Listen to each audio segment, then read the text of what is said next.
What up, you nerds? Fallout here, and now that Destiny 2 is coming to an end, I'm trying to give you one final batch of straightforward endgame PvE builds that anybody can use, and today is my favorite class, Warlock. Now, I am not going to claim that these are all builds you've never seen before. One of them might be, but the others are certified endgame classics that we now know will never go out of style. And on that note, why don't we start off with maybe the most iconic, the Gordon Ramsay Beef Wellington of Warlock Builds, the classic Solar Well Bitch. Quick heads up, by the way, just like my Hunter build video, some builds we go over today will actually have two build links, one that you'll use when playing in the neutral game, and then another you can switch to right before your team is about to enter the DPS phase. The two build links for this build will be in the video description as Classic Solar Well Bitch Neutral Game and Classic Solar Well Bitch DPS. And remember, unfortunately, those build links do not include artifact information, so be sure to watch the entire video for that information as they're kinda important for the build. Here is your build TLDR. Everybody knows the part where DPS begins and you drop a well of radiance for everybody to flock to so everyone can start shooting the boss. But what a lot of people don't know is that your neutral game has an incredible amount of both survivability and support. Not only will you be extremely difficult to kill, but you'll be dishing out buffs to teammates on the regular thanks to your exotic armor, the boots of the assembler. When DPS time does come a knockin', you are the linchpin of the damage phase. You keep teammates alive and buff their outgoing damage, not just with your Well of Radiance, but with Gallarhorn as well, allowing your teammates to maximize their legendary rocket launcher DPS. And fear not, if everybody is using something other than legendary rocket launchers, you can still help out tremendously by being the debuff guy with Fafnir. Let's talk about the neutral game real quick. Your Solar Warlock should be encouraged to drop healing rifts extremely often. Do not get stingy because the way you're built, trust me, you're going to get your healing rift energy back in no time at all. Thanks to the Hellion aspect, every time you drop a healing rift, you'll summon a solar buddy who will constantly spew fire at the enemy, giving you a free extra hand in the crowd control department. And thanks to your exotic armor, when you stand in your healing rift, you will automatically send out noble seekers to nearby allies, helping them heal. Every time you do heal them, you'll gain class ability energy back. Between your exotic armor, the Ember of Benevolence fragment, and the Ember of Singeing fragment, you are likely going to have access to your healing rift 99% of the time in combat. Again, feel free to spam your rift whenever you can, especially when near allies. I assure you, you'll get it back before Rick Cactus finishes his intro. And if for any reason you might be without rift energy, you'll still be fine because you'll have a beefed up healing nade at your disposal just in case. Regarding your armor, when you're in the neutral game, you should try to have exactly 100 super stat to have the best possible super gen. Yeah, I currently have 120 super here on my build because the majority of my Warlock armor is powerhouse. Gotta diversify my armor rolls a little bit, but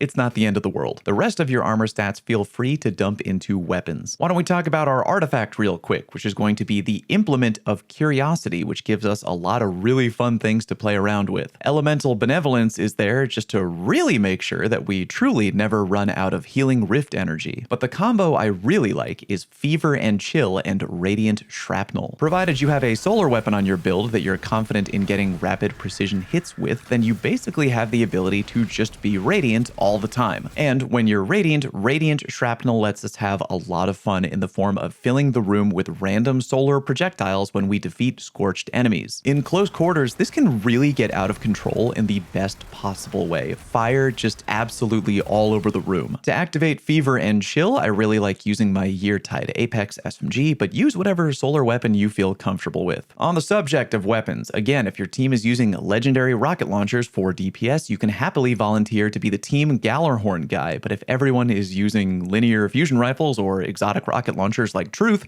then you can just as easily put on Fafnir and be the group debuffer during DPS. Armor-wise, when you swap to your DPS loadout, ideally you are rocking the Collective Power armor set bonus from the Vault of Glass armor set. I recently made a video on the best armor set bonuses in the game, and the VOG 4-piece armor set is quite good during DPS, but if you don't have it, not really the end of the world. Also, on your DPS version of this loadout, try and get your super stat as close to 160 as you can. Reason being, we have two super font mods on our helmet, meaning when we get armor charge or pick up an orb of power, our super stat goes up by 40. Meaning if your super stat is 60 and you pick up an orb, it'll get launched up to 200, aka the maximum value. Mine is currently only on 150 for my DPS build, but not really a big deal. Let the record show that this is basically the build I used to conquer 5 Feet Pantheon. Some minor tweaks were made along the way, of course, to adjust to the group dynamic, but yeah, this build is iconic for a reason. May it serve you and your raid teammates well. Alright, moving on to our next Warlock build. Let's say you're a little tired of being the well guy and you want to try something different. Or maybe more likely there's already another Solar Warlock well on the team and it doesn't make sense to have two. Then feel free to try out Weavewalk Strand Lock. Once again, this build actually has 2 links. One you'll be using in the neutral game, aka when you're killing ads, and then another you can swap to right before the DPS phase hits. These build links will be listed in the video description as Weavewalk Strand Lock neutral game and Weavewalk Strand Lock DPS. Here is your build TLDR. You are going to be very tricky and elusive in the neutral game, taking advantage of Weavewalk, a highly entertaining and very strong Warlock aspect that allows you to enter the weave, so to speak. And when you do, you become incredibly difficult to kill, gaining a wild amount of damage resist, and you also generate perched threadlings for free. Weaver's Call will allow you to deploy all those threadlings at once, and you'll be able to generate even more. Threadlings are really fun crowd control, but yeah, in a nutshell, Weavewalk is going to give you a get out of jail free card when you're taking a lot of damage, and Weaver's Call allows you to spam threadlings nonstop. Your exotic armor, Mantle of Battle Harmony, has several uses. In the neutral game, you'll be building up super energy much faster when you get a kill with a strand weapon, aka Mint Retrograde, which is still awesome. Eventually, when your super energy is full, your Mint Retrograde will temporarily hit harder, which is nice. When you're in a DPS phase and you've used your super, Battle Harmony will then make it so that your strand weapon damage will cause explosions around a target, and that's why the DPS variant of this build will feature the exotic weapon Euphony. Even though all your fragments are important, one I really want to call attention to if you're new to using Strand is Thread of Warding. Basically, anytime you pick up an orb of power, you gain Woven Mail for free, making you significantly tankier, and generating an orb of power won't really be hard at all with the combination of a Strand Siphon mod and Mint Retrograde. Let's talk about your artifact real quick, which for this build is going to be Implement of Curiosity, which really lets us lean into Strand shenanigans pretty hard. Pack Tactics will improve our threadling damage even further, and Horde Shuttle will allow our threadlings to sever targets, which is great. Elemental Coalescence will make it more likely that we create a tangle during combat, and then both Elemental Overdrive and Refresh Threads will give us benefits from picking up our tangles in the form of both more ability energy and more damage for our Mint Retrograde. And because Thread of Warding is going to give us a fair amount of Woven Mail, Shield Crush is an obvious and awesome pairing. It'll recharge our melee energy way faster, which remember, Weavewalk feeds on your melee energy, so basically activating Shield Crush means we can use Weavewalk more frequently. Weapon-wise, again, this is the one build where I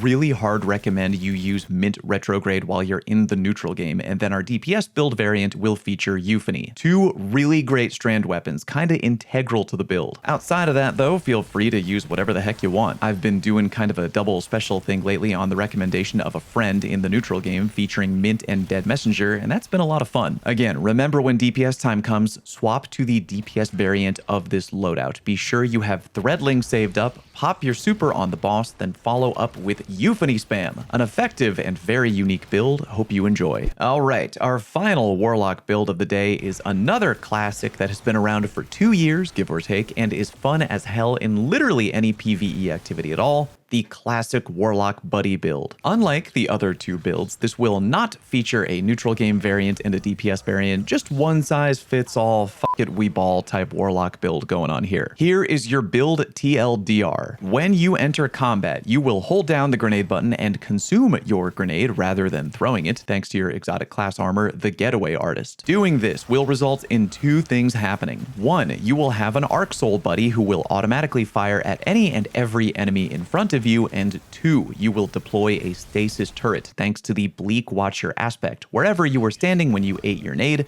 that will fire at nearby enemies, both slowing and eventually freezing them. This is basically ad clear the build, and I gotta tell you, it never gets old. When things are in full swing, entire rooms are going to be filled with arc, stasis, explosions, and just chaos. You are also going to be very difficult to kill due to many factors, but primarily your second aspect, Feed the Void. Every time you defeat an enemy with an ability, you activate Devour. And as you've probably figured out by now, this build is very ability spammy, so once things get going, it'll be very rare to find yourself in a moment where Devour is not active. Fragment-wise, Facet of Protection is going to make you even tankier, and likewise for Facet of Purpose, which is going to give you Woven Mail on the regular. Again, pretty hard to kill on this build, and you won't have to think about it very much. Let's talk about Facet of Dominance real quick. With this Fragment active, your Getaway Artist Arc Buddy is going to be jolting enemies when it shoots them, which is extremely fun. And if you put 3 Firepower armor mods on your Getaway Artists, then every single time your Arc Buddy gets a kill, he will produce an Orb of Power, meaning you are going to be making a lot of orbs for your homies with this build. Weapon-wise, you can kind of do whatever you want. Again, Double Special featuring Mint and Dead Messenger has proven to be quite fun. If you decide you do want to do a Double Special loadout, just remember to take advantage of Special Finisher, which we have on our class armor for special ammo on demand. Why don't we talk about our artifact real quick? And although a few could work, we are going to go with Tablet of Ruin. Dielectric is going to be a must-have with this build. Defeating arc debuff targets grants Bolt Charge. Again, thanks to Facet of Dominance, many enemies you defeat will be arc debuffed. Therefore, you're going to be getting a lot of free Bolt Charge on the regular, which is fantastic, especially with Flashover on the artifact, which will make your Bolt Charge hit harder. Gold from Lead works great on any build, but especially if you're running double special weapons, and I took Unraveling Orbs because I think it pairs great with Mint Retrograde. Elemental Siphon is just free super energy, and Limit Break will make our super hit harder if we cast it when critically wounded. Armor-wise, you want to try to have a fair amount of grenade stat and weapon stat, keeping in mind that the higher your grenade stat is over 100, the more damage your elemental buddies will deal to the enemy. If you can, the Stable Resonance armor set bonus from Salvation's Edge is extremely good on any build and could be paired together with Iron Sharpens Iron, but if you don't have that available, not the end of the world. Please do me a huge favor and click the like button on today's video if you found any of the info here helpful. Thank you very much for watching. I'll see you next time.